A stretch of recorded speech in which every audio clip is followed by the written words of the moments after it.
Hər vaxtınız xeyirli olsun, dəyərli və sevimli izləyicilərimiz. Gözəl Sən efirdədir. Bugünkü verilişimizin mövzusunu vaxt itirmədən nəzərinizə çatdırmaq istəyirəm. Mövzumuz belədir. Müəllim, şagird, valideyn üçbucağında psixoloji bağlar. Üçlük arasında ünsiyyət necə qurulmalıdır? Qonaqlarımız Gülər xanım Rəsulova, Məktəb Lisey kompleksinin direktor müavini. Xoş gəlmişsiniz. Çox sağ olun. Kəminə xanım Zalva 232 sayılı məktəbin müəllimi. Xoş gördük sizi. Və Qəmər xanım Bünyatova 176 nömrəli məktəbin psixoloqu. Hər birinizi xoş gördük, xoş gəlmişsiniz bir daha. Artıq mövzumuz bəllidir. Biz üçbucaqdan danışırıq. Belə kobud dildə desək, üçlü arasında olan əməkdaşlıqdan gəlin ilk öncə danışaq. Düşünürəm ki, bu əməkdaşlıq əgər olsa, cəmiyyətdə çox sağlam bir fərd böyüyəcək.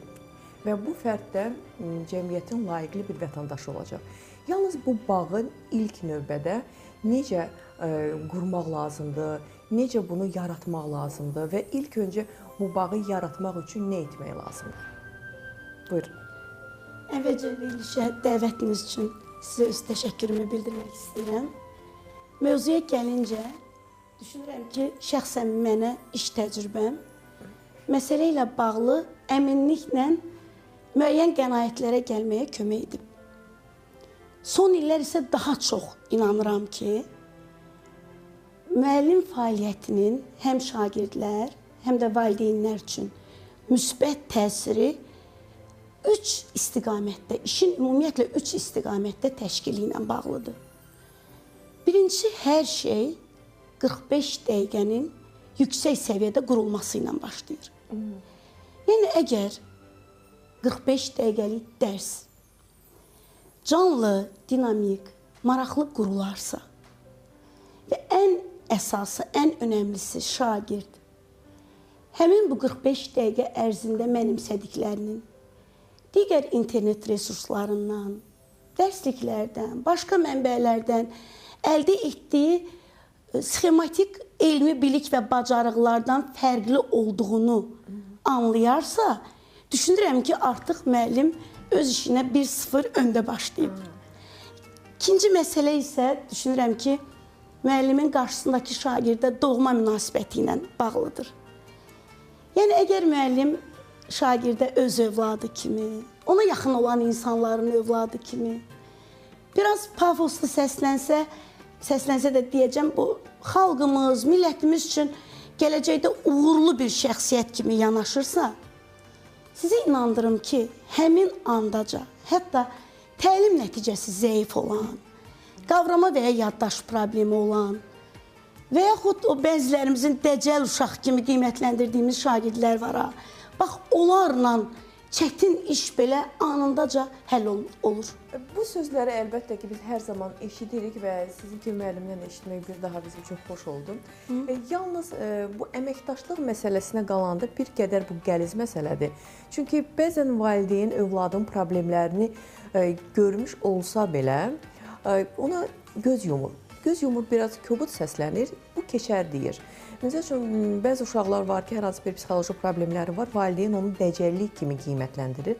Əslində qalsa bu dəcəllik deyil, bunun altında yatan bəlkə də psixoloji hər hansı bir problem var. Və bu problemi görmək üçün psixoloqa müraciət etmək lazımdır. Nə qədər adam psixoloqa müraciət edir? Əlbəttə ki, hər kəs uşağın psixoloqa aparmır. Yalnız məktəb psixoloqu bir qədər diqqət yetirsə, hər uşağa individual yanaşsa, və onun problemini vaxtında görsə, bu problem də vaxtında aradan qaldırılar. Bilirsiniz necə? Haradasa mən sizlə razıyam, ancaq valideynlər, bu yaxınlarda bir yenə də valideynlərdən görüşüm var idi, çox narahatdılar. Axı, bu niyə belədir, bunlar niyə bu gündədir? O qədər narahatdılar ki, ancaq bu şagird böyüyür, fərd böyüyür. Zahirən böyüyübdür, qolu qüvvətlənibdir, boyu artıbdır, ancaq ağıl uşaq ağılıdır. Bu yeniyetmə devridir. Bu hələm hiss eləmir ki, bu böyüyübdür. Zaman keçdikcə səbir lazımdır ki, bu uşaq olduğunu hiss etsin, özünü tanısın. Valideynlər bunu istəmir. Yəni, istəmir deyəndə bunlar istəyir, bu uşaqlar elə həmişə nizam-intizamla gəlsinlər, dərslərini dinləsinlər, geçsinlər. Axı, bunlar insandır. Bunlar oynamalıdır, bunlar qışqırmalıdır, bunlar hərəkət etməlidir, bunlar öz fikirlərini söyləməlidir. Bəli. Və bunu məktəb olaraq biz başa düşürük və bunu qəbul edirik. Adətən valideynlər darıxırlar. Ancaq onlara da həmişə məsləhət verirəm, yenə də buradan da deyirəm, yuxarı siniflərə qalxdıqca, 10-cu, 11-ci siniflərə onlar tamamilə sakitləşəcək, bizlər kimi olacaqdır. Adətən problem oğlan uşaqlar arasında çox olur, yoxsa qız? Elə hamısında, qız da oğlan fərq etmir onda. Daha çılğın olurlar, aqressiv. Yoxsa Qızlar zahiri görünüşünə çox fikir verirlər. Onlar istəyirlər bəzənsinlər, biraz zahiri görünüşlərinə düzən versinlər. Oğlanlarda da haykü çox olur. Onlar fiziki hərəkətlərinə, aktivlikləri çoxalır və artmaqdan başqa da adətən çalışırıq ibtidai siniflərlə yuxarı siniflər bir mərtəbədə olmasın. Nə üçün? Yıxarlar. Onlar hiss etmirlər ki, onlar gücləniblər, böyüyüblər. Bir dəfə əllərini belə etsələr balaca yıxılır. Onu hiss etmir ki, o uşaq niyə yıxıldı, mən ona neynəmişəm ki? Ancaq bu böyüdüyü üçün yaş özünü göstərir. Ona görə çalışırıq ki, o yaş səviyyəsinə uyğun onları yerləşdirək. Bəs olubmu ki, uşaq özündə problem görüb sizə yaxınlaşır və yardım istəyir? Yoxsa ki, heç kəs özünü problemli görmür? Onlar özlərini səhv bilmirlər. Problemi olan insanlar elə şagirdlər... Məsəl üçün, panik ataklar var. Uşaqlar arasında necədir vəziyyət? Yox, hiss etməmişəm belə bir şey, şükürlər olsun. O qədər elə bir narahatçılıq olmur. Çünki bəzən imtahan öncəsi uşaqlar çox ağır stres keçirirlər və bu da fəsadsız qalmır bəzən. Onlar narahat olur, o narahatçılıq da onlara biz böyüklərdən gəlir. Adətən biz o qədər gərgin oluruq, evdə o qədər narahat olurlar ki, uşaq onda hiss etməyə başlayır ki, nəsə bir problem var. Bəs sinif yoldaşları arasında qiymətləri aşağı olan uşaqlarda kompleks olur? Olur. O aşağı siniflərdədir. Aşağı, yuxarı siniflərdə? O aşağı siniflərdə nəticə yönümlülük mütləqdir. Onlar aldığı qiymət yaxşı olmayanda onun problemini yaşayırlar, çox həyəcan keçirirlər. Yuxarı siniflərdə o az hiss olunur. Qiymətlə bağlı problemləri. Bəs siz bu haqda nə düşünürsünüz? Ümumiyyətlə, biz bu üçlü arasında olan bağın güclənməsindən istərdim bugünkü verilişimizdə danışaq. Yalnız hər kəs öz məsuliyyətini düşünürəm ki, dərk etsə, həm müəllim, həm valideyn, həm psixoloq, o zaman problem qalmaz. Əgər problem varsa, onu ən azı minimuma endirmək olar. Bəs bu əməkdaşlıq indi nə dərəcədə yaxşı gedir? Əslində biz son sevindirici haldır ki, son dönəmlər bu sahədə işlər gedir. Bilirsiniz, biz indi ayrı 3 aspektdə, fərqli aspektdən danışıq. Müəlliməmiz, psixoloqumuz və müavin kimi hərəmiz ayrı yerlərdən baxırıq. Amma ümumilikdə əlimdə vəzifəmiz müəllimlikdir təbii ki. Bilirsiniz, bağ deyəndə şagird bir istədiyi şey var, o da görülmək. Məncə şagird görülmək istəyir. Məni görün deyirlər və aqressiya ondan yaranır bəzən. Bu fiziki görülməkdən olan bir şey deyil də. Yəni biz onun daxilini görməliyik və bilirsiniz, məsələ burasındadır ki, çox az müəllim bu gün uşaqdan soruşur ki, sənə nə olub? Üzündəki hər hansı bir fərqli ifadəni görüb çox az müəllim bunu deyir. Bu səbəbdən də belə problemlər baş verir. Əslində ən birinci sinif rəhbəri və yaxud da müəllim buna müdaxilə eləsə, psixoloqumuzun işi biraz azalar. Bağ deyəndə əslində bunu biz əsl mənasında başa düşməliyik. Bilirsiniz, bir ipin ucunu müəllim tutanda, birini şagird tutanda onlar ikisi bir-birinə qarşı gəlməlidir. Əgər biz müəllim olaraq onu dartmağa çalışırıq özümüzü, ona da fəsad törədərik. Yəni amma valideyn uşağın əlindən tutub müəllimə doğru aparsa, bu bizim işimizdə doğrudan kömək olar və son zamanlar çox sevinirəm buna ki, biz valideyn iclaslarına təlim nailiyyətləri zəif olan şagirdlərin valideynlərinə danışanda biz psixoloqa məsləhət görəndə onlar bundan aqressiv qəbullanmırlar. Əslində deyir ki, müəllimə çox sağ olun ki, bildirdiniz. Əlbəttə, bəs siz deyə bilərsiniz, məktəbimizin psixoloqu bizim şagirdimizlə bir söhbət edəsiniz. Yəni, o ana qədər siz bilirsiniz ki, biz məktəbdə şagirdlə söhbət apararkən mütləq şəkildə valideynlə əlaqə saxlamalıyıq, valideynə bildirməliyik. Çox zaman onu eləyirik. Bəzi düzdür hallar var ki, istisna hallar var ki, artıq valideynə bildirmədən psixoloqla əlaqə saxlayırıq. Aydındır. Biz Amma güclənməyə doğru gedir. Yəni, çox sevindirici haldır ki, valideynlər də artıq problemləri görüb onun həll yolunu axtarmağı düşünürlər. Yalnız bəzən valideynlər övladlarını qüsursuz görürlər. Biz uşaq olanda müəllimlər hər hansı bir töhmət işləndə, hər hansı bir problemi valideynimiz biləndə təbii ki, bu problemin həlli yolunu axtarırdı və bizi danlayırdı, müəyyən cəzalar olurdu. Yalnız indi elə deyil. Çox bəzən bir sevindirici olmayan hallar rastlaşırıq ki, hətta uşağın övladının yanında övladını müəllimə müdafiə edən valideynlər var. Yəni, sən mənim övladımın üstünə səs tonumu qaldıra bilməzsən deyə övladını bu dərəcədə müdafiə edir valideynlər. Və bunu mən biraz yüngül formada təbii ki, verilişimizdə deyirəm. Yalnız uşağın yanında nə dərəcədə bu problemi qabartmaq olar? Bu problemi uşağınla müəllimin yanında həll etməyə çalışmaq lazımdır. Onu olmaz. Onu gərək konfidensial eləsin. Və bunu deyəndən sonra uşaq müəllimi dinləyər? Xeyr. Ona görə də birincisi müəllim pozitiv olmalıdır. Uşaqları sevməlidir. Əgər uşaqları sevirsənsə, sən onun haqqında heç vaxt sərt danışmayacaqsan. Onun qüsurlarını sakit qəbul edəcəksən və çalışacaqsan onu düzəldəsən. Bayaq dediyim kimi 5-ci sinifdə olan bir problemli şagirdimiz 7-ci sinifə gələndə heç elə bir şagird deyil, tamamilə dəyişmişdir. Səbir lazımdır, onları sevmək lazımdır ki, zaman keçdikcə onlar dəyişsin. Səbir hər şeyi həll edir? Hardasa edir. Bəzən edir. Sevgi lazımdır. Uşaqları sevmək lazımdır. Bəzən biz səbirli olmalıyıq. Yəni, bütün bunların fonunda bilirsiniz, bizim qarşımızda hər hansı bir müəyyən bilikləri maariflənməyən valideynlər ola bilər. Amma biz müəllim isə və ümumiyyətlə bu sahəyə gələn bütün insanlara çağırış eləmək istəyirəm. Bu sahə, bu peşə sırf mən yaşayım, ayın sonunda məvacib alım deyə bir peşə deyil.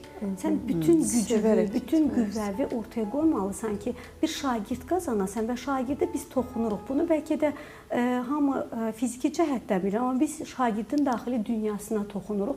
Əgər bir şagird bizi sevəcəksə, onda əmin olun ki, heç bir valideyn gəlib bizlə o cür, o tonda danışmayacaq. Təbii ki, yəni bu cür valideynlər olur. Amma bilirsiniz, biz qanunlarımızı qoyduğumuz halda bəzən müavinlər, müəllimlər, psixoloqlar uşaqlarla bir gülümsəməni, bir xoş söz deməni o qədər özlərinə çətin bilirlər ki, yox sonra mən ona nəsə bir şey deyəndə o bunu eləməyəcək. Tam əksi olur. Mənə dostu kimi davranacaq. Xeyr. Mən düşünürəm ki, ümumiyyətlə disiplin, qorxunun verdiyi disiplin daha az sürəlidir, nəinki sevginin verdiyi disiplin. Və biz uşağı şagirdi əldə eləsək, onda məncə heç bir valideyn artıq görür ki, mənim övladım müəllimi sevir. Demək ki, onların arasında bir bağ var. Yenə də yəni burada nə müəllimi qınamaq, nə psixoloqu, nə müavin heç kəs qınamaq fikrimiz yoxdur. Amma əgər mən bu 25 şagirdi öz övladım kimi sinifə daxil eləmişəmsə, mən başa düşməliyəm ki, onun içərisində hər hansı bir proseslər gedə bilər və çox təəssüf ki, illərdir dəyişilməyən bir şey var ki, şagirdə 25 uşağın içərisində irad bildirmə və yaxud da sən şagirdə desən ki, sənə bugün nə olub? O 25 şagirdin baxışını öz üzərində hiss edib, o onsuz da sənə düzünü deməyəcək və ona görə də təklikdə danışsaq və şagird özünü təhlükəsiz hiss eləməlidir. O mühitdə şagird özünü təhlükəsiz hiss eləmir deyə düşünürəm. Yəni ilk növbədə təhlükəsiz mühit yaratmaq lazımdır. Uşağa sevgi ilə yanaşmaq lazımdır. Bu fiziki cəhətdən deyil, psixoloji cəhətdən təhlükəsizlikdir. Müəllim əgər dəyişkən xarakterlidirsə, bugün uşağa çox yaxşı davranıb, sabah isə əsəbi davranırsa, artıq üçüncü dəfə şagird ona öz problemini danışmayacaq ki, aha deməli, bilirsiniz, biz şuuraltı o sevgini şagirdə ötürürük. Mən şagirdə bugün səni sevirəm deməsəm belə, o onu hiss edir. Amma mən qeyri-səmimi ona səni sevirəm desən, əmin olun ki, uşaqlar bizlərdən daha safdırlar. İnsan ümumiyyətlə hər bir şeyi hiss edir. Saxta sözləri, saxta sevgini, hər bir şeyi. Çox üzr istəyirəm. Gülər xanımla efir öncəsi biz danışırdıq. Hər bir müəllim əslində psixoloqdur. Mən dedim, mənim ixtisasım ədəbiyyat olduğuna görə sanki mənə elə gəlir ki, daha çox enə bilirəm uşaqların o psixologiya aləminə. Belə bir deyim var, tez-tez hamımız eşidirik. Deyirlər, müəllimlik ürək işidir. Mən isə bunu həmişə deyirəm ki, müəllimlik mənəviyyat işidir. Yəni, bu peşəni seçən hər bir şəxs ilk gündən öz mənəviyyatını tərbiyə etməlidir. Yəni, qarşısındakı müəllimi həmkarları haqqında daim xoş sözlər deyən, pozitiv, ünsiyyət qabiliyyəti, ümumiyyətlə, insani keyfiyyətləri yüksək olan bir şəxsiyyət kimi görəndə şagird artıq onu qəbul edir. O dediyiniz psixoloji bağlar məhz o anda möhkəmlənir. Əvvəlcə şagirdlə, daha sonra şagird vasitəsilə valideynlə. Və bir də mənim daim ətrafımda həm həmkarlarımla söhbətimdə, həm yaxınlarımızla belə bir ifadə var. Bizim dövrümüzdə uşaqlar belə deyildi. Uşaqlar hər zaman uşaqdır. Şagird hər zaman şagirddir. Yaş dövrünün hər zaman özünə məxsus xüsusiyyətləri olub. Sadəcə Hər uşaq zamanının uşağıdır əslində. Zəmanəsinin, bəli, biz ona öz zəmanəmizin uşağı kimi, şagirdi kimi Nəsillər baxa arasında olan bu bilərik. problem hər zaman olub və olacaq da. Bəli. Ona görə hər şeyi olduğu kimi qəbul etmək lazımdır və əgər problem varsa da problemin həlli yolunu axtarmaq lazımdır. Elədir. Məktəbdə çox intizamlı, nizam-intizamlı uşaqlar olur. Bayaqda qeyd etdiyiniz kimi ərköyün uşaqlar olur.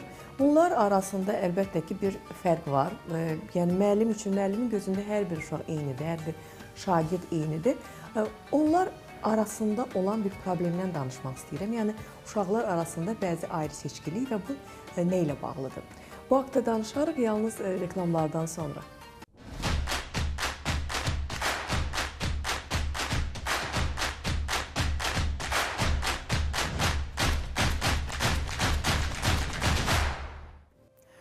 Reklamlarımız bitdi və bir maraqlı mövzumuzla davam edirik bugünkü verilişimizi.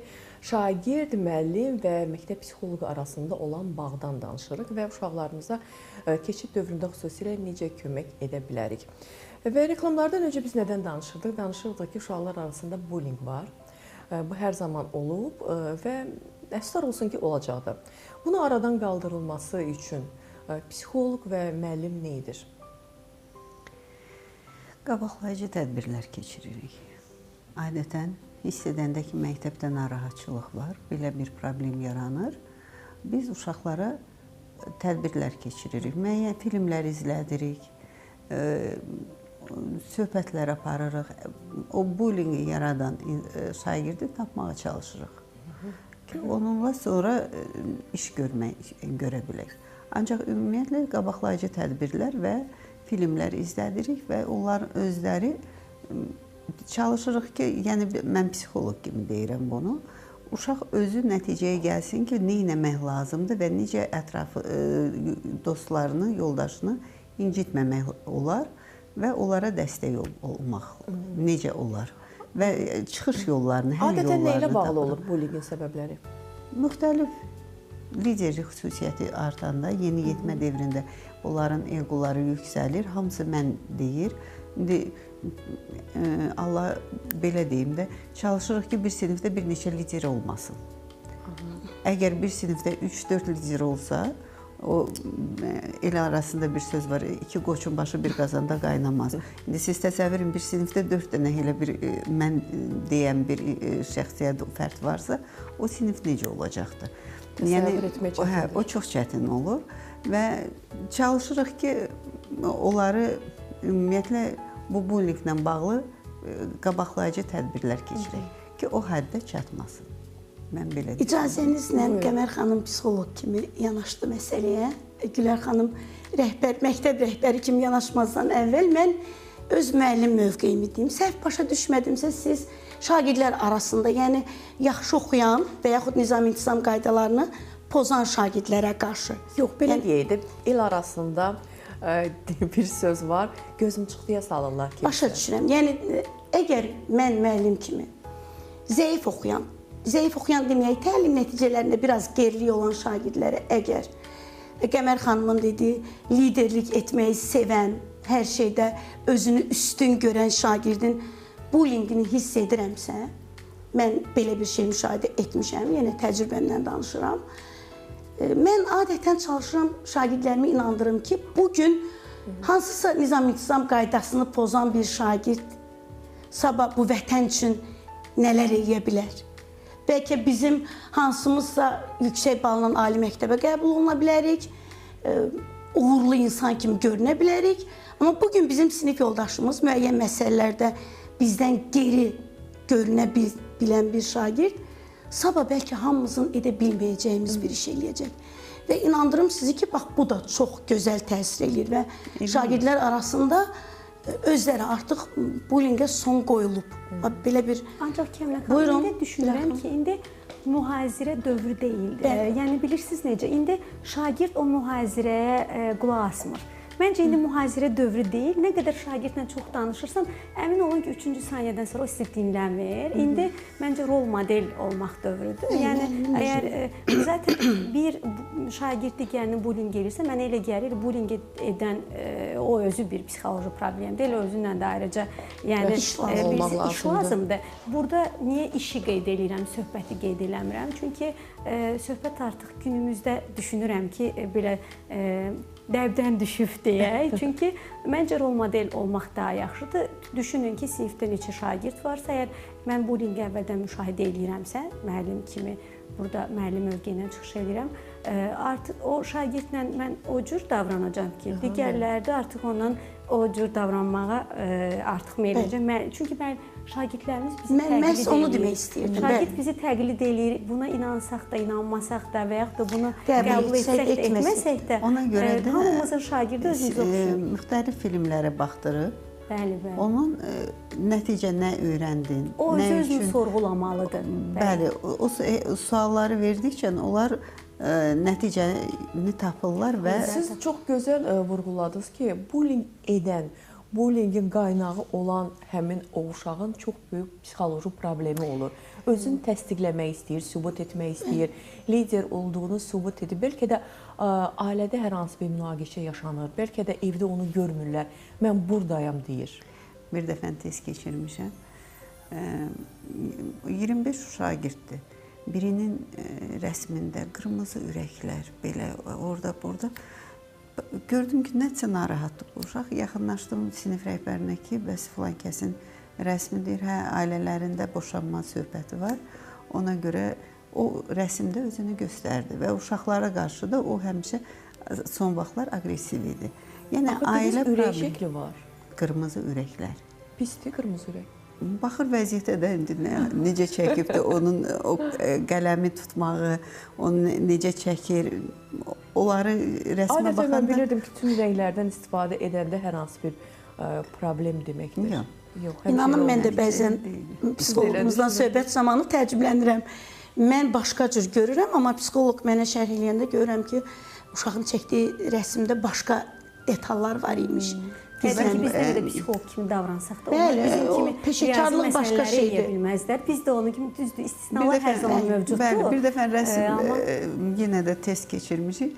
Valideynə yaxınlaşdım ki, siz uşağı niyə qoymursunuz hərəkət etməyə?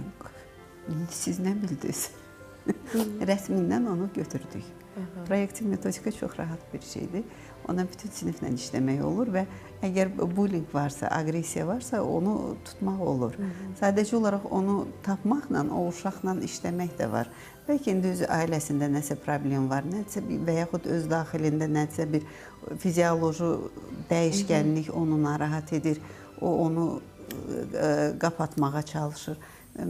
Səbəbləri tapmaq üçün rəsm çox yaxşı üsuldur sinifdə. Onun əsasında da işlərini qurmaq olur ki, aha, bu şagird bundan narahatdır, o şagirdin başqa bir problemi var. Yəni, bir şəkil çəkdirməkdə uşağın daxili aləmini hardasa bilmək olar, problemlərini bilmək olar. İpucudur. Mən belə deyərdim ki, o bir ipucudur.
Konfidensiallıq böyüyür. qorunmalıdır. Bəli. Bilirsiniz nəyə görə? Müəllim əgər psixoloqdan nəsə bir ifadə eşitsə, artıq onu şagirdi bloklayır. Çox təəssüf ki, məsələn, düşünür ki, uşaq 8 yaşı var, amma hələ də 6 yaşında qalır və bunu biz valideynlə danışıb müəyyən məktəbdən kənar psixoloqla seanslar almaqla bəzi məsələlər var ki, aradan qaldıra bilər.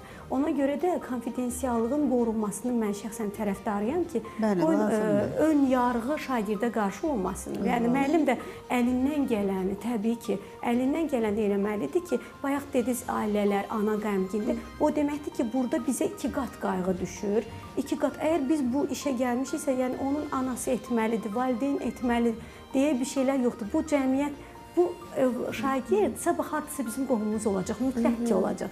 Ona görə biz öz gələcəyimiz naminə, şagirdi düşündüyümüz halda özümüz də düşünürük. Öz gələcəyimiz naminə. Uşaqlar nə qədər manipulyasiya etməyi bacarırlar. Mən düşünürəm ki, ən yaxşı manipulyasiya edən böyüklərdən çox elə uşaqlardır. Çox yaxşı idarə edə bilirlər evdə valideynlərini, məktəbdə müəllimləri. Olur bəzən elə. Mən yenə üzr istəyərək bir müddət bundan əvvəl məşhur psixoloqlardan biri ilə, respublikamızda tanınmış psixoloqlardan biri ilə bu barədə söhbət var idi. Mən onda fikrimi bildirdim və doğrudan da orada müəllimlərin çox mənimlə razılaşdı. Siz uşaqları deyirsiniz, amma mən qayıtmaq istəyirəm valideyn məsələsinə.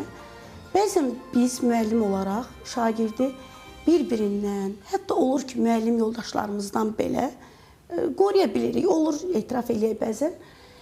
Problem valideyndəndir. Valideyndən qorumaq müəllim üçün daha çətin olur. Niyə, nə məna? Bəli, bəli. Maraqlı bir şey nəzər. Deyim, bu dəqiqə niyə məhz bu cür düşünürəm? Valideyndən bəlkə anındaca tamaşaçıların da ağlına elə gəldi ki, əgər valideyndə qüsurlar varsa, onun özündə mənəvi qüsur varsa, psixoloji problem varsa, ailədə maddi sıxıntı ola bilər. Mən bunu nəzərdə tutmuram. Bilirsiniz nəyi nəzərdə tuturam? Bəzən valideyn şagirdə, mənim qarşımdakı şagirdə, onun övladına inandırır ki, səndən yaxşı heç kim olmamalıdır sinifdə. Sən hamıdan üstün olmalısan. Elə deyən valideyn də var. Var. Mənim uşağımın yanında kimsə təriflənəndə onsuz da biz konstruktiv rəy verməyə çalışırıq. Onsuz da biz maksimum dərəcədə özümüzü qoruyuruq ki, şagird yanında kimisə daha çox təriflənməyək. Müqayisə etmək ümumiyyətlə heç kəs düzgün deyil, bəli. Amma lazım deyil. Gəlin etiraf eləyək ki, müəllim də insandır. Bəzən bir mövzunu izah ediriksə və 25 şagirdin içərisində və yaxud uşağın özünə biz onu araşdırma, tədqiqat olaraq veririk. 25 şagirdin içərisində biri çox tez və rahat bir şəkildə onu bizə qaytaranda üzümüzdə o ifadə gizlətməyə çalışsaq belə gəlin etiraf eləyək yaranır.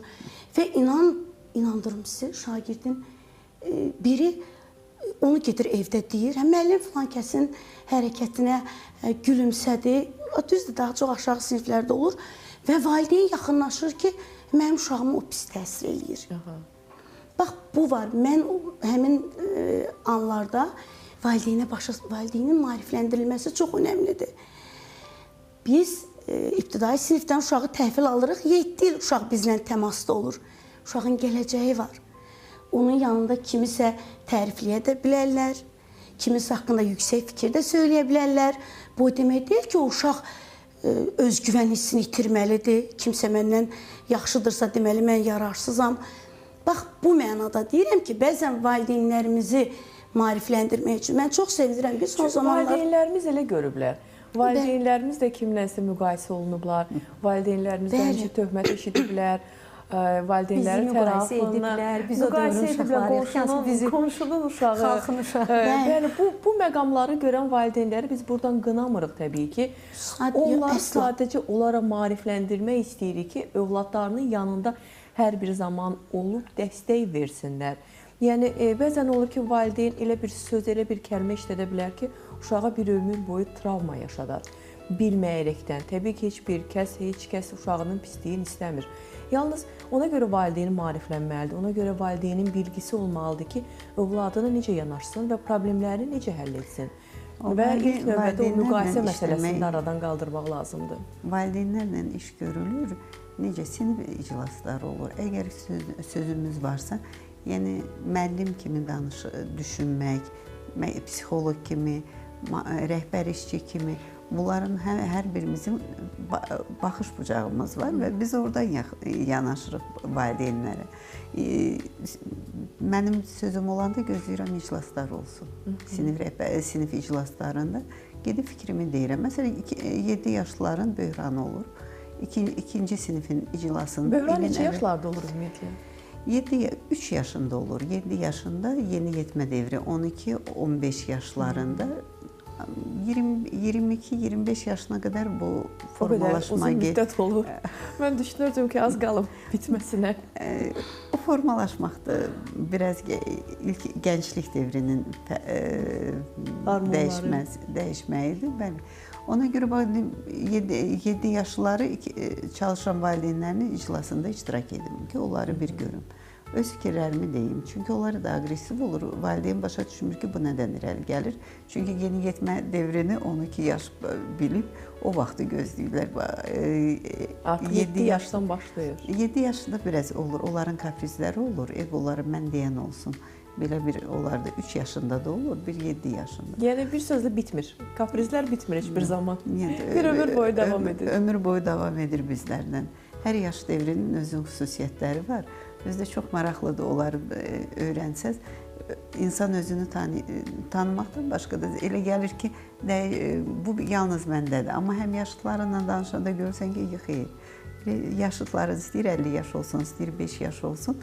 O xüsusiyyətlər bizdə sinir sistemindən İnsan özü elədir. Hər hansı bir problem yaşayanda düşünür ki, problemin yalnız problem bundadır və problemin həll yolu bəlkə də yoxdur, düşünür bəzən insanlar. Yalnız çarəsiz heç bir şey yoxdur. Hər şey bəzən zamana buraxmaq lazımdır.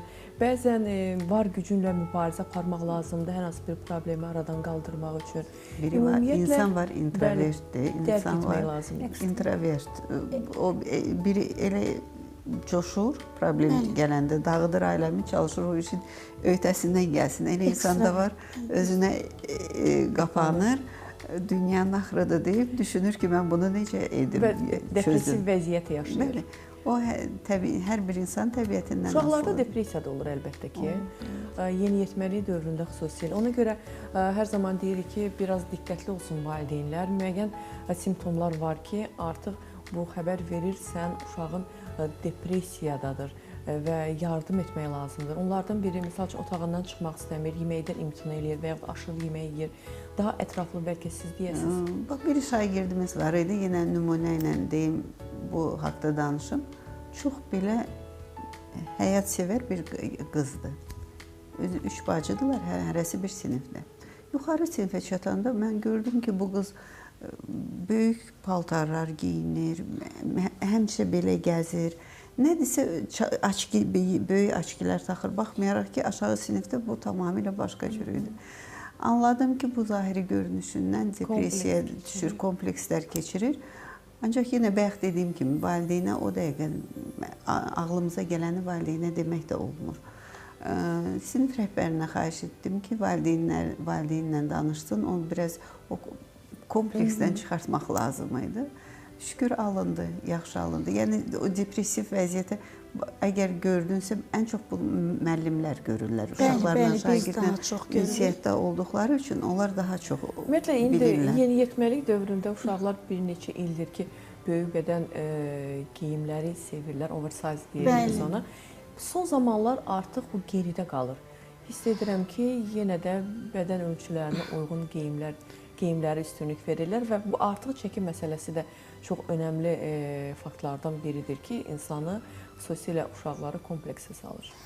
Zahiri görkəmi ilə bağlı, çəki problemi ilə bağlı, bəli, o depressiya meyilli çox vaxt qızlarda müşahidə olunur.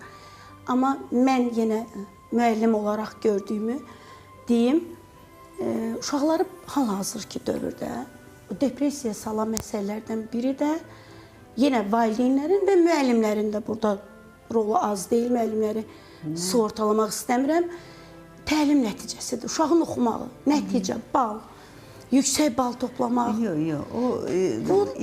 O imtahan dövründə bu indi imtahanlara ki İnandırım gedəcəklər sizi yuxarı sinifə. buraxılış imtahanına qədər, hətta 6, 7, 8-ci sinif şagirdləri Oxullarda artıq qiymət yoxdur, qiymətə depressiya görə, yoxdur. ümumiyyətlə nəticəyə görə, hardasa onlarda da var, olimpiadada qiymətlər var, qiymətlər var. var. Qəmər xanım, biz Orada elə bir şey yox, summativlərdən yox, illik qiymətlər çıxarılır və onda da düşünürəm ki, mən yenə tez-tez özümün təşkilat saatlarımızda söhbət eləyirik və əlavə valideyn iclaslarında. Mən ümumiyyətlə sevmirəm valideyn iclasında şagirdin qüsurlarını heç vaxt, yəni heç ümumi şəkildə də deməmişəm. Problemləri individual şəkildə Bəli, yalnız çatdırmaq fərdi. lazımdır. Və bir də çalışıram valideynlərimi inandırım ki, uşaqda hansısa peşəyə bir qabiliyyət ola bilər. Vacib deyil ki, bugün sənin uşağın riyaziyyatı gözəl oxusun, Azərbaycan dilini gözəl oxusun, dillərə marağı çox olsun. Yəni, ümumiyyətlə, hər şeydən önəmlisi övladımızın sağlamlığı və cəmiyyət üçün yararlı insan kimi yetişməkdir o. Yəni, depressiyaya salan demək istədim ki, məsələlərdən biri də mənim müşahidələrimə görə budur. Uşaq yorulur. Mənə özünü yaxın hiss edən uşaqlar etiraf edir hətta. Yəni, bezdiyini deyir. O tənbəllik. Bəli, bu da... Tənbəllik hər kəsdə var. Belə deyil də. Bəlkə məndən razı olmazlar, amma 25 yaşına qədər insan yoruldu, nədir bilməz. O sağlam olur, gümrah olur, bütün işlərin öhdəsindən rahat gələ bilir. Ondan sonra, əgər onun yanında o deyilməsə o sözlər, onun ağlında o Bəli, bəs valideynlər deyir. Bütün fənlərdən istəyirlər yüksək nəticə olsun. Yəni, bu reallıqdır, Qəmər xanım, qəbul eləməliyik. Biz siz ümumiyyətlə sorğu keçirsəniz, heç kəs demir ki, mən insan savadlı yetişdirim. Hamı deyir ki, savadlı insan. Yəni, biz insanın böyük planda olduğu savadlığını istəmirik. Biz savadın böyük planda olduğu, biraz da insanlıq olsun. Əslində, bu, bilirsiniz, hamı yüksək vəzifə sahibi. Valideyn özünü təsdiqləmək istəyir uşağının üzərində. Uşağının nəticəsi ilə özünü... Hər hansı bir ixtisasa, əgər nə vaxtsa yerləmək istəyib valideyn, onda alınmayıbsa, məhdudiyyət qoyulubsa, valideynləri tərəfindən və yaxud da həyatda şansı gətirməyibsə, istəyir ki, övladını elə görsün. Yəni, mənim uşağım əlaçı olacaq deyə bir şey yoxdur. Yəni, bütün fənlərdən yaxşı qiymət alacaq deyə bir şey yoxdur. Biz bəzən deyirik ki, əsas sağlamlıqdır. Uşaqlar da bəzən bundan istifadə edirlər. Yarı zarafat, yarı geçi sosial şəbəkələrdə belə bir paylaşımlar olur ki, ana, əsas qiymət deyil, əsas mən sağlam olum.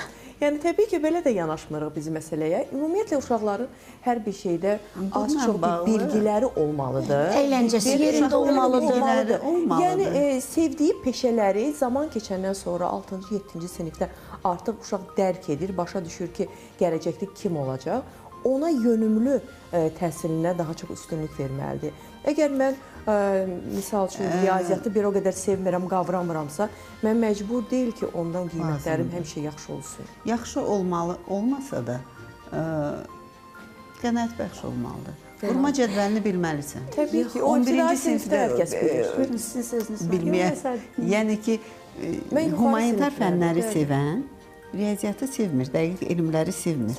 O cür insan vurma cədvəlini bilməyə bilər. Yəni ki, ona görə deyirəm ki, hamı bilməlidir. Qəmər xanım, buyurun. Ədəbiyyatçı, məsələn, tarixdən mən bütün tarixləri yadımda saxlaya bilərəm quldarlıq devrindən bu yana. Ancaq riyaziyyata gələndə bu vurma cədvəlini gərək hər il mən təkrarlayam.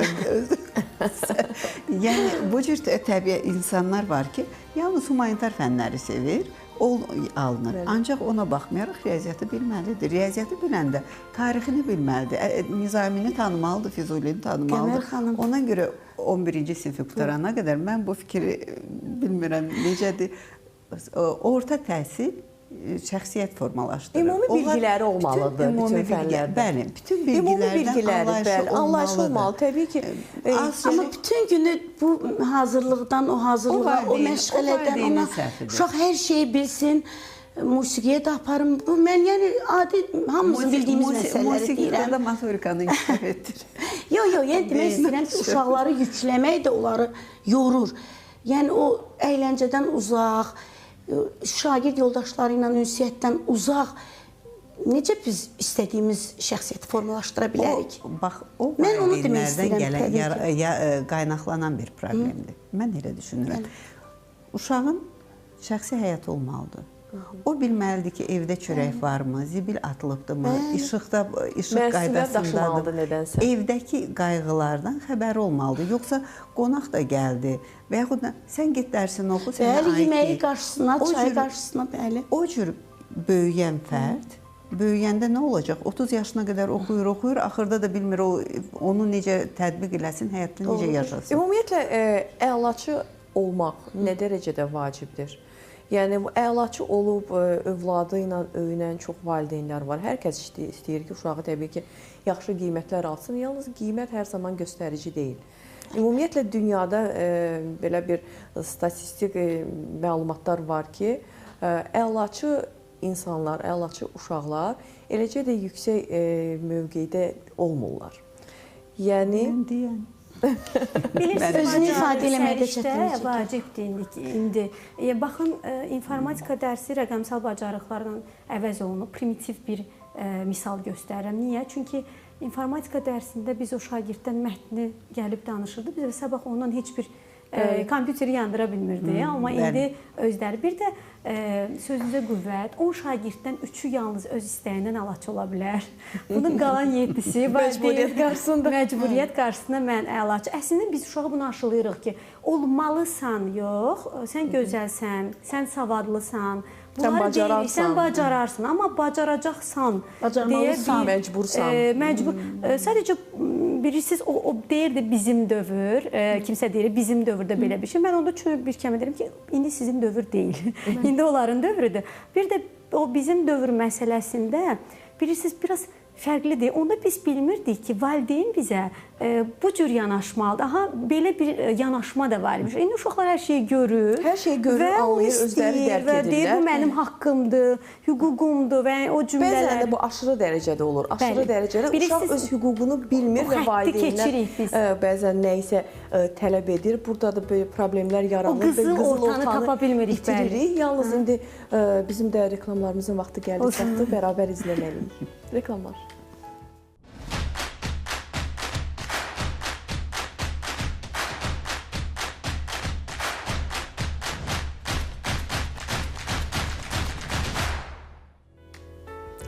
Müəllim, şagird və psixoloq arasında olan əməkdaşlıqdan davam edən verilişimizdə yenə də hər birinizə xoş gördük. Əgər ekran qarşısına yeni gəlmişsinizsə.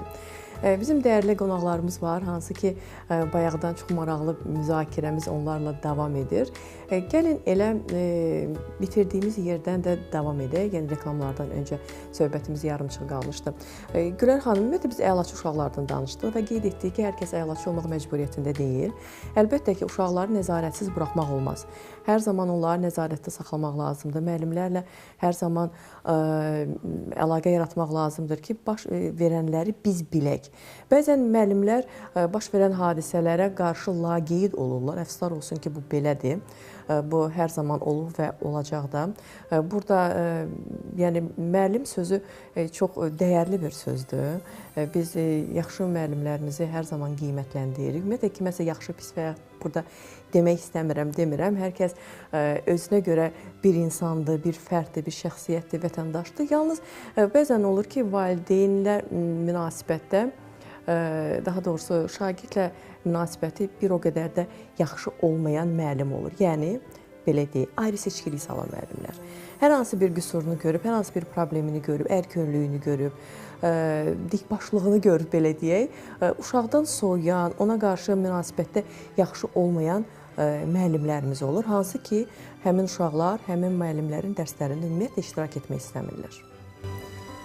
Bilirsiniz, məsələ burasındadır ki, deyirik şagird ərkönlüyündə və yaxud da müəllim, bu şagirdi 8, 13, 15, 18 yaşı belə olsa bu şagirddir. Biz istənilən halda, yəni düzdür, öz tədbirimizi görürük, amma istənilən halda biz o şagirdi başa düşməliyik və buna borcluyuq. Bir də bilirsiniz, bayaq reklam arasında da söhbət eləyirdik. Çox podkastlar var indi çəkilib, televiziya verilişləri buna həsr olunub. Bu podkasta baxmaqla, veriliş izləməklə olan bir şey deyil. siz müəllimsizsə, sizin içərinizdə xüsusi bir insan sevgisi olmalıdır. Şagirdi qoyuram. Siz ən böyük insanı sevirsinizsə, şagirdi həmən onsuz da sevirsiniz. Çünki bu sevgidən olan bir şeydir. O olmayan bir yerdə, yəni deyir şagirdin ürəyinə toxunmadığım bir cümlə beyninə onsuz da getməyəcək və bu demək deyil, şagird əlaçı deyilsə, o bizim üçün yəni arxa planda olmalıdır. O şagirdinə müəyyən bir bacarığı vardır və müəllim onu istənilən halda görməlidir. O ki qaldı belə müəllimlərlə iş, bilmirəm, belə neqativ danışmaq istəmirəm, amma düşünürəm ki, bu insanda ya var ya yoxdur. Düzdür, müəyyən bir hadisə onu sövq eləyə bilər ki, artıq dəyişsin. Yenə də 30% dəyişsə belə bu bizim üçün çox yaxşı bir haldır. Dəyişməsə də vay bizim halımıza, amma düşünürəm ki, bu sosial şəbəkələrdə də izləyirsiniz. Yeni müəllimlər var, hansı ki, yeni dövrün bizim yaşlı müəllimlərimiz var ki, onların qarşısına baş əyiləm həqiqətən də, yəni bu yaşla əlaqədar olan bir şey də deyil, amma yeni müəllimlərimiz var ki, xüsusi bir yanaşma tərzi gətiriblər. Amma baxın, mən də sosial şəbəkələrdə aktivəm, şagirdlərimi çox çəkərəm, paylaşaram. Ona görə yox ki, kimsə desin ki, filan məktəbin bu cür mavini var. Ona görə ki, siz də qorxmayın uşağa toxunmaqdan, uşaqla söhbət eləməkdən, onun sənə dediyi sözlərdən, onun sənə gətirdiyi bir balaca vərəqdə gülümsəməkdən qorxmayın ki, sabah müəllim olmasa belə, bilirsiniz, bəzən elə olur ki, müəllimə deyirəm ki, filan şagirdin bu problemi var, deyir müəllimə, bilmirəm, məlumatım yoxdur. Bu, bilirsiniz nə deməkdir? O anda artıq mənim o bütün ümidlərim qırılır, düşür ki, yəni mən bugün onu gördüm, amma görməyə də bilərdim.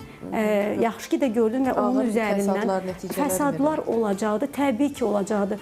Şagird görülmədiyi təqdirdə bayaq da qeyd elədim, onun nailiyyətləri, bilirsiniz, əgər bir şagirdin xüsusi bir problemi varsa, biz onun nailiyyətlərinin aşağı olmasına müəyyən qədər göz yuma bilər və yaxud da sinifdə ümumilikdə problem varsa, nailiyyət aşağıdırsa, bu birbaşa müəllimin məsuliyyətidir. Amma bir şagirddə, 2 şagirddə varsa, bu araşdırılmalıdır təbii ki. Və araşdıranda kökünə baxırıq. Bəzən psixoloq deyir ki, müəllim şagirdi görmür. Bu o qədər gözəl bir ifadədir ki, və görməyi biz bilirik ki, görülməlidir.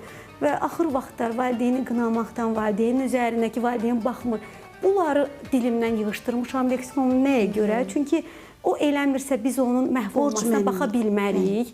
Biz bunu, yəni, bütün bizdə 4000-dən çox şagird var. Yəni, 4000-dən hamısı bizə narahatçılıq yaradan şagird deyil ki, yəni üstünə düşsəz bir hissəsidir. Və bunu da biz bölüb, sinif rəhbəri, mavin, psixoloq kimi, yəni rollarımızı bölüb aradan qaldıra bilərik. Yəni demək ki, biz bacara bilərik hər bir şeyi. İllah ki, bacara bilərik. Görmək lazımdır və əməkdaşlıq etmək lazımdır. Buyurun, nəsə demək istəyirsiniz? Bir də yenə sizin bayaqki sualınıza, həm də Gülər xanımın sözünə qüvvət. Ola bilər, bəli, hansısa bir müəllim, siz deyən kimi, bu da reallıqdır, bir şagirdlə hansısa bir məsələyə görə biraz o arada pərdə qalınlaşa bilər. Mən düşünürəm ki, belə vəziyyətlərdə, bu situasiyada bütün məktəbin, o sinifdə dərs deyən bütün müəllimlərin çiyninə iş düşür. Yəni, hamımız birlikdə. Ola bilər müəllimin biri ilə alınmadı, digər müəllimlər işi elə qurmalıdırlar ki, bəli, komanda şəklində işləyəndə alınır. Birinci bu, ikinci bir məsələyə isə münasibətini bildirim. Bu yaxınlarda müəllimlər otağında məhz bu mövzuda söhbət gedirdi. Direktor müəllimimiz güldü, dedi ki, narahat olmayın. İndi gələn gənc müəllimlər də məhz bu şagirdlərə daha çox uyğundur. Həqiqətən belədir. Yəni, mən artıq özümü yaşlı nəsil hesab edirəm. Bu yaş fərqinin az olması ilə irəli gəlir. Həmişə belə olub. Sonra yadıma düşdü ki, mən də 25 il bundan əvvəl başlayanda mən də şagirdlərimə hiss edirdim ki, daha yaxınam, bəli. Nəinki, amma düşünürəm ki, yox. Yəni, işləyirəmsə, o yaşlılığı boynuma almağa ixtiyarım yoxdur. Mən müəllim olanda da eyni bu eşqdəydim. İndi 6 il mavin kimi fəaliyyət göstərirəm. Yəni, əmin olun ki, ondan... Yəni, eşqiniz azalıb? Yəni, biraz da belə oxşayır eşq azalıb. Azalmır əslində. Çünki bu komanda işi vardı. Bu komandadan asılıdır, rəhbərlikdən asılıdır, hamının komanda. Yəni, bilmirəm, hamı mənim bu qədər eşqlə danışmağımı bağlayır ki, sən özün sevirsən bu peşə, o da var. Amma bizim rəhbərliyimizdə hamımız o qədər əl-ələ verib komanda halında çalışırıq ki və bilirsiniz, biri var ki, işə gedib bu gün də problem var. Biz artıq o problemi həll etməyə yeni bir missiya kimi, bu gün bir problem var, bunu həll eləyəcəyik. Bu özü də bir, yəni işinə sevgini artırır. Amma uşaqlar əvvəl uşaqlar müəllimlərdən çox çəkinirdilər, çox qorxurdular. Əlçatmaz görürdük müəllimləri. Müəllim yemək yeyir, yəni ki, müəllimin başı ağrıyır, yox, heç bir şey ola bilməz müəllimə. Yalnız indi, mən düşünürəm ki, indi daha yaxşıdır. Çünki onların arasında bağ daha güclü olduqca uşaq həmin fəni sevir. Bir var məcburiyyət qarşısında, qorxu nəticəsində, qorxutursan, onun qiymətin aşağı olması ilə və s. və ilaxır. Bir var ki, sevərək uşağa yanaşdıqda, uşaq da onun qarşılığı olaraq yaxşı qiymətlər almağa çalışır. Həm bu evdə özünü göstərir, yəni ki, uşaqla valideyn arasında münasibətdə hər bir şeyin öndə, ən başında sevgi durur təbii ki və müəllimlə şagird arasında da. Ona görə bu sevgini artırdıqca biz məhsuldarlığı belə deyək artırmış oluruq. Qızıl ortanı tapmaq şərti ilə, amma bəzən qızıl ortadan danışmayan çətin məsələ. Ümumiyyətlə mən deyirəm, əlahəzrət 45 dəqiqədən çox şey asılıdır. Əgər o 45 dəqiqədə o ruh, o aura, o bəzən həmişə olmur 45 dəqiqənin hamısını belə tutmaq olmur. Bayaq Gülər xanım soruşdu, dedim, mən axırıncı dərsimi deyib gəlmişəm. Yəni, o mistik bir aura bir də görsən yaranır, sinifdə onu hiss eləyirsən. O anda mən artıq bilirəm ki, o şagirdimə lazım olanda o psixoloji bağı gücləndirə biləcəm, lazım olanda mənəvi bağı gücləndirə biləcəm. Yox, onu tutmuramsa, həmin gün həqiqətən işimi biraz uğursuz hiss eləyirəm. Bəzən elə müəllimlər olur ki, onun dərsində sözün əsl mənasında xaos yaşanır. Səs, küy, yəni hay, küy, uşaqlar bir yerdə oturmaq istəmirlər. Bu nə qışqırmaqdan asılıdır, nə hədə-qorxudan asılıdır. Bilmirəm, bu enerjidən asılıdır və yaxud da bəlkə də öz fənni dərindən bilmədiyi ilə bağlıdır. İşgüzar səs-küy hər zaman... Yox, uşaq məktəbdə, sinifdə, yəni ki, müəllim uşaqları bir yerdə toplaya bilmir. Onun liderlik xüsusiyyəti zəifdir onda. Müəllimin idarə edə bilmir sinifini. Elə müəllim var ki, bir baxışı ilə ancaq nəticələri necədir? olur. O müəllimin o da var da. Bəlkə yaxşı nəticələr göstərə bilir. Şagirdləri yaxşı nəticə əldə edə bilir. Əksər hallarda elə olmur amma. Razıyam sizinlə. Yox, bu bəzən də irəli gəlir də. Bəzən bilirsiniz necədir? Biz ümumiyyətlə, bilirsiniz biz nə istəyirik? Biz deyirik ki, bizim qarşımızdakı 30 şagird 30-u da belə otursun. Və 5-45 dəqiqə belə otursun. Və özümə deyirəm ki, gəlin biz oturaq. Düzgün deyil. Mən onu nəzərdə tutmuram. Ümumiyyətlə, Avropaya, Amerikaya baxsaq, səs-küydən də o danışmalıdır, fikrini bildirməlidir. Yəni, nəfəsin nəfəsim belə gəlməz, nəfəsin səsini belə eşitməyim. Yəni, əlini partanın üzərinə qoyub və yaxud da ki, kürəyində saxlamaqla 45 dəqiqə oturmaq da düzgün deyil. Yəni, bu gərginlikdə uşaq nə dərəcədə hər hansı bir bilgiyə sahib olacaq. Sadəcə olaraq, misal üçün, özəl məktəblərdə çox bəzi proqramlar var ki, uşağa aşırı rahatlıq verilib. Yəni, bu aşırı rahatlıqdan uşaq sui-istifadə etmir. Bəzən də olur ki, düzü sui-istifadə edən uşaqlar da var. Sinifdən rahat şəkildə girə bilər, çıxa bilər və yaxud da öz sözünü, öz problemini rahat şəkildə ayağa durub söyləyə bilər. Çünki bunun ətrafı da özü kimi kontingent önəmlidir. Bəli. Yəni, bilirsiniz, o artıq o abu-havanı görür və o sonradan gəlib dövlət məktəbində oxuyanda biz çox çətinlik çəkirik əslində. Ona görə də özəl məktəbdə bir də qanunlar. Bilirsiniz, qanun bizə görə belə çox belə ola bilər, kəskin, sərt ola bilər. Amma qanun o deməkdir ki, biz ilin əvvəlində şagirdlərlə özümüzün birləşib qanunumuzu qoysaq və şagird artıq bilir ki, qaydalarımızı, yəni yazılı olmayan qanunları tərtib etmək lazımdır. Biz onu yazılı şəkildə tərtib edirik. Və bilirsiniz, bir siniflə işləyəndə hərəsi bir uşaqla biz nə edə bilərik? Onu yazırlar, hətta bəzən bir müəllimimiz var idi, uşaq qanunu yazır və orada bir səhv olub da, yəni hər hansı bir sözün yazılışına səhv olub. O, onun üzərinə gül yapışdırıb, yuxarıda düzgününə eləmişdi. O da bir, yəni tablolar da bizim həyatımızda müəyyən rol oynayır. Uşaq artıq bildi ki, sonda qaçmamaq yazmaq əvəzinə qaçmamaq yazmaq lazımdır və bu ömür boyu yadından çıxmayacaq. Ömür boyu yadından çıxmayacaq. Bir də əmin olun, əmin olun, məsələn, siz indi müəllim deyilsiniz deyə deyirəm, xanımlar yəqin ki, təhsil sahəsindədirlər. Bilirsiniz, 5 ildən sonra onlar bizim öyrətdiklərimizi yadımızda saxlamırlar. Bizim onlara davranışımızı, hisslər, necə davranmışıqsa, onların yadında Gülər müəllimə, Qəmər müəllimə, Kəmdə müəllimə o cür qalır. Necə davranmışdısa elə qalır. Amma indi, yəni, valla 5 ildən sonra siz soruşun da hər hansı bir əsərin müəllifi. Bəli. Amma siz onun saçını sığalladığınız və yaxud da bir xoş söz dediyiniz bir və xoş yaxud da tam dediyiniz əksi olduqda belə uşaqlar da yadda saxlayırlar. Ona görə yaxşı davranmaq lazımdır ki, qarşılığını görəsən. Ümumiyyətlə, həyatda hər şey bumerangdır. Deyir, nə atırsansa, o sənin hər zaman qarşına çıxır. Ona görə etdiyimiz hər hansı bir əməl, hər hansı bir hərəkət, yəni bugün kimsə bilmirsə, kimsə görmürsə, o demək deyil ki, bu belə də qalacaq. Hardasa, necəsə o öz əksini tapacaq. Bugün biz əgər şagirdlərimizə yaxşı davranırıqsa, o şagirdlər tərəfindən bizə hər hansı bir yaxşı davranış olmasa belə, kimsə tərəfindən o bizə gələcək. Ona görə peşəni, ixtisası, olduğun yeri o qədər gözəl sevməlisən, gözəl təqdim etməlisən ki, yəni hardansa sənə o qayıdacaq. Sizə təşəkkürümü bildirirəm bu gün gəldiyinizə görə. Artıq son sözlər demək vaxtıdır. Gəlin sizdən başlayaq. Əvvəlcə səmimi ortam üçün sizə minnətdarlığımı bildirirəm və elə bildim ki, həmişə öz doğmalarımın əhatəsində necə mövzuya münasibətimi bildirirəmsə, bugün də elə alındı. Və düşünürəm ki, bəli, televiziya olaraq sizin zəhmətiniz daha çox məncə bəhrəsini verə bilər.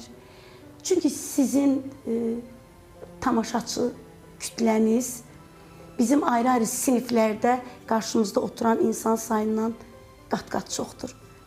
Və ona görə əl-ələ verib, belə verilişləri təşkil etdiyinizə görə sizə minnətdaram və hər birimizin sizin dediyiniz kimi bir hədəfimiz var, düzgün cəmiyyət formalaşdırmaq.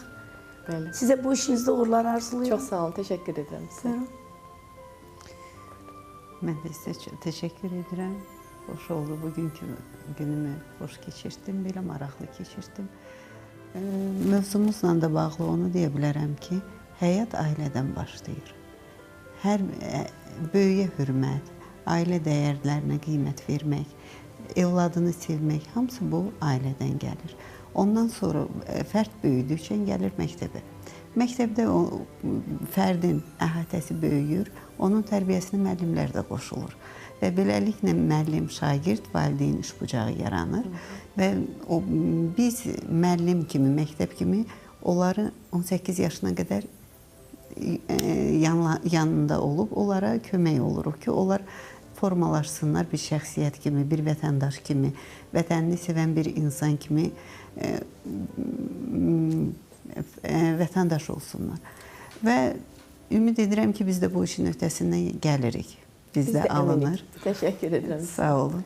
Təşəkkür edirəm sizə. Sevgi ilə qalın. Düşünürəm ki, sevginin açdığı qapını heç bir şey aça bilməz və cəmiyyətimiz də sevgi dolu şəxslərlə, şagirdlərlə, valideynlərlə irəliləsə hər şey yaxşı olacaq inşallah. Ümumiyyətlə hər şey yaxşı olacaq.